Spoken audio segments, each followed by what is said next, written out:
Nos encontramos en el castillo de Ponferrada, un enclave, además de turístico, lleno de cuentos, de leyendas y de historia. Sin embargo, hoy mi parte, por supuesto, es la de la leyenda, la de los cuentos que guarda la fortaleza templaria de la capital del Bierzo. Entre ellas está la leyenda de Luis San Juan. Luis San Juan se pasó las tardes de parte de su vida entre las piedras de la fortaleza templaria de Ponferrada. ¿Con qué objetivo? Demostrar que en el subterráneo de esta tierra, de esta fortaleza, de este castillo, había un tesoro. Nunca se atrevió a decir realmente qué tipo de tesoro era. Lo que sí quería demostrar es que el castillo estaba construido de una manera preestablecida, es decir, que el castillo había sido construido a conciencia para dentro de él esconder un secreto, un tesoro, algo que nunca se atrevió a decir, pero sí lo que confirmaba que era una reliquia de los caballeros de la Orden del Temple. Después de muchas tardes haciendo números y calculando, quería demostrar que el conjunto de torres del castillo de Ponferrada respondían al conjunto de constelaciones que se encontrarían en el cielo a través de los símbolos del zodiaco. Entre esas torres, por ejemplo, la torre de Moclín, Aries, torre de Malvecino, Acuario, y así con el resto de torres que conforman el conjunto de la fortaleza templaria de Ponferrada. Sin embargo, y desgraciadamente, Luis San Juan nunca pudo llegar a cumplir su sueño, que era intentar demostrar esto que él llevaba investigando tiempo. ¿Por qué? Porque no le permitieron excavar en el castillo. Lo que sí sabemos es que Luis San Juan cuenta esta leyenda en el libro El Camino Iniciático de Santiago, un libro que no está firmado por él, un libro que está firmado por varios autores y que a él se le permitió contar esta parte de esta leyenda del castillo de Ponferrada en este libro. Una de las más de las leyendas que conforman el conjunto de mitos del Bierzo. Sin embargo, ¿y si dentro del castillo hubiera un secreto?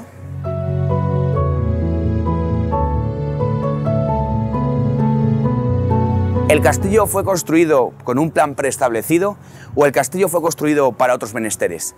Nosotros la verdad que no lo sabemos porque tampoco somos parte de ese conocimiento de la historia. Lo que sí, vamos a traer a alguien que nos va a contar esa parte de la historia. Bueno, estamos con un técnico de cultura, director del Teatro Berjum de Ponferrada, Miguel Varela. Miguel, ¿qué tal? ¿Luis San Juan conseguiría algún día encontrar algo en el castillo o nunca lo podría llegar a haber encontrado?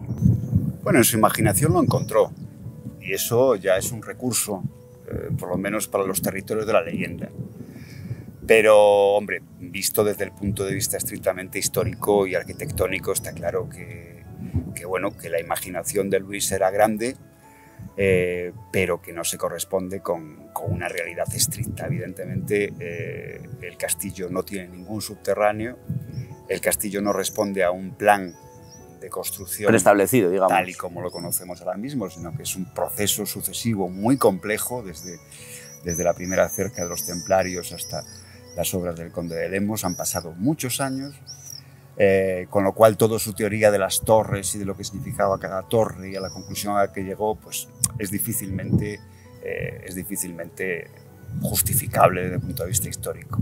Lo que pasa es que he de reconocer que cuando yo conocí esa historia en el libro de Jaime Cobrero, de Juan Pedro, no me acuerdo del otro autor, pues me fascinó en el sentido de que esta cosa de San Juan era una persona pues como muy vinculada a la tierra, como muy amante de esta tierra y quiso buscar y quiso ir más allá de lo que realmente había.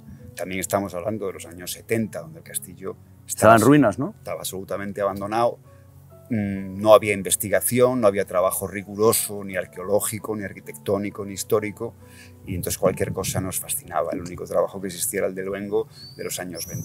Y digo, ¿qué parte de todo esto tiene un poco de verdad? ¿Luis San Juan pasó las tardes aquí en el castillo? Estoy seguro de que sí. Yo no conocía a Luis San Juan, pero sí he conocido a gente que lo conoció, y es verdad que era una persona curiosa, le gustaba escribir, creo que escribía poemas también, escribía poesía, y como amante de Ponferrada, tú ten en cuenta que en los años 70 precisamente ese espacio de ruina era muy atractivo, en el sentido romántico de la ruina, ¿no? Parece que la ruina, donde hay un muro derribado, allí ocurrió algo, digamos. Allí ocurrió algo y te acercas con curiosidad y la imanación se dispara y se despierta y ahí encuentras arca, grial y lo que sea, ¿no?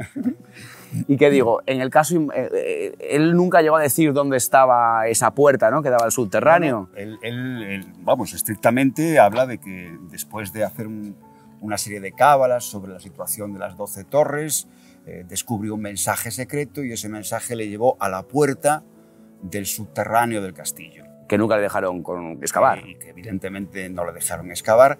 Y realmente lo que dice es que ese subterráneo tiene que guardar algo tan importante para los templarios como el Arca de la Alianza. Eso es todo lo que dice. Evidentemente ahora se han hecho ya excavaciones arqueológicas, se han hecho trabajos de investigación, se han hecho trabajos de restauración importante, sabemos mucho más del castillo de lo que sabíamos hace 40 o 50 años y subterráneo no hay ninguno, es decir, no existe tal cosa. Está demostrado que aquí lo que es subterráneo... Aquí está claro que el arca no está, pero en la noche templaria el arca vuelve a estar y el grial vuelve a estar.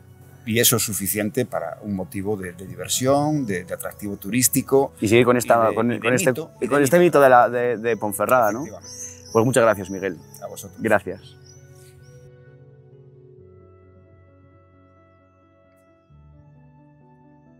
Bueno, nosotros seguimos aquí en esta lucha entre la leyenda y la historia y decía Francisco Javier García Bueso, que es el director digamos, del Castillo de Ponferrada y técnico de patrimonio, que es muy fácil desmontarla. ¿Por qué es tan fácil desmontarla? Bueno, es fácil desmontarla, lo que ocurre es que sería inexplicable que lo hiciésemos, puesto que leyenda e historia conviven en esta fortaleza de una manera inseparable. Un castillo en el que además el aura de misterio, el aura de leyenda, va por encima de la historia. En parte porque la historia de este castillo ha sido muy mal conocida por la propia historiografía.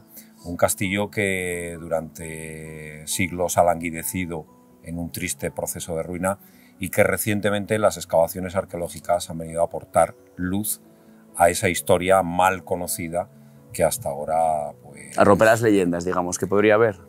Bueno, como digo, la leyenda fundamentalmente se alimenta por una cuestión muy clara que va a ser toda la literatura romántica, fundamentalmente pues tanto Enrique Gil y Carrasco, el gran novelista berciano en El viaje a una provincia interior, como en su obra más conocida El señor de Bembibre, va a contextualizar tomando en algunos pasajes ese paisaje bucólico berciano, pues también el castillo combinando personajes de tiempos distintos. Y eso se va a instalar de una forma muy arraigada en el imaginario popular.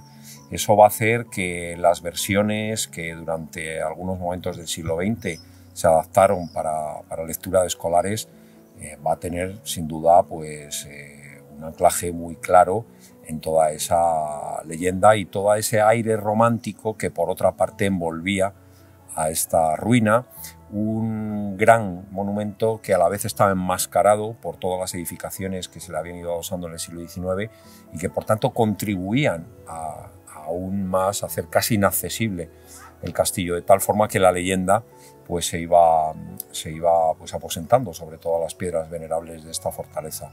De hecho, toda la literatura del siglo XIX, incluso la de los primeros años del siglo XX, hasta Manuel Gómez Moreno, el historiador del arte, por referencia cuando hace en 1925 el catálogo monumental de la provincia de León, está interpretando algunos de los símbolos de este castillo como templarios, cuando posteriormente se conocerá de una forma muy clara que poco tienen que ver con los templarios y sí mucho con todo el contexto de la Baja Edad Media y sobre todo con la figura del primer conde de Lemos, que es la mano que construye el castillo que hoy vemos. Es decir, que esa intención preestablecida de...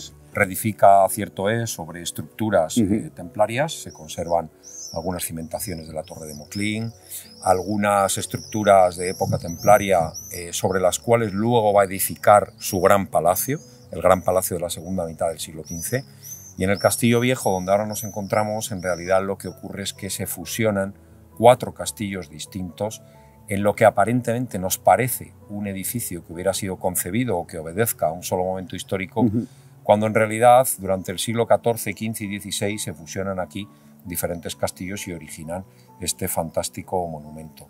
Es verdad que bajo estructuras templarias, pero que en cierta forma pues han quedado mimetizadas pues, por esa mano que la ha ido reconstruyendo. Hay que tener en cuenta que estamos ante uno de los complejos fortificados, sin duda, más complejos de la península, que al menos se conocen 13 fases constructivas distintas y que la mayoría de torres que hoy conocemos pues pertenecen fundamentalmente a todo ese contexto bajo medieval y a todo ese recorrido, ¿no?, de construcción. A toda esa segunda mitad del siglo XV.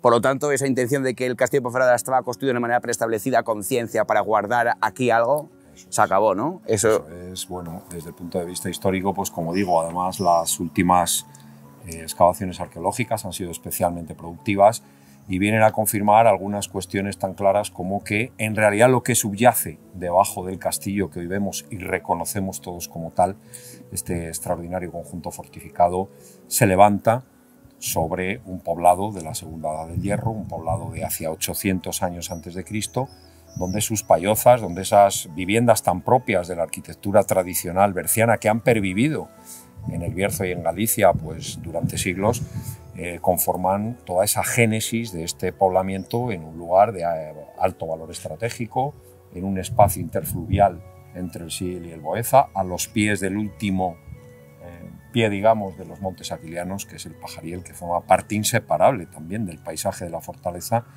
y que en realidad ese es el subterráneo, podríamos decirlo de una forma coloquial, de este castillo. No puede faltar en este castillo, como en casi ninguno, pues todas esas referencias a los mundos subterráneos, desconocidos, ocultos. Lo tenemos en la propia Cueva de la Mora. Hasta algunos llegan a afirmar haber conocido a la Mora, ¿no? Bueno, pues no deja de ser curioso lo que en realidad es la extensión de una leyenda muy habitual en el norte de la península, especialmente el mito de la Mora en tierras gallegas, y llega hasta Ponferrada, esa Mora que según la tradición pues atesora en lugares recónditos, ocultos, en cuevas, tesoros para apartarlos de la vista de aquellos que los codician. No puede faltar esa leyenda del pretendido túnel que conecta el castillo de Ponferrada con el castillo de Cornatel. Dos escenarios privilegiados en la novela de Enrique Gil y Carrasco y que por tanto pues, vuelven a hacer que en el imaginario popular se instale pues, todo ese mundo de leyenda. Evidentemente el romanticismo, que va a tener pues, una especial atracción por la ruina, lo misterioso, la noche, lo subterráneo, lo oculto, pues evidentemente va a ser el caldo de cultivo para todo, que en todo ese imaginario se instale la leyenda como no puede ser de otra forma. Perfecto.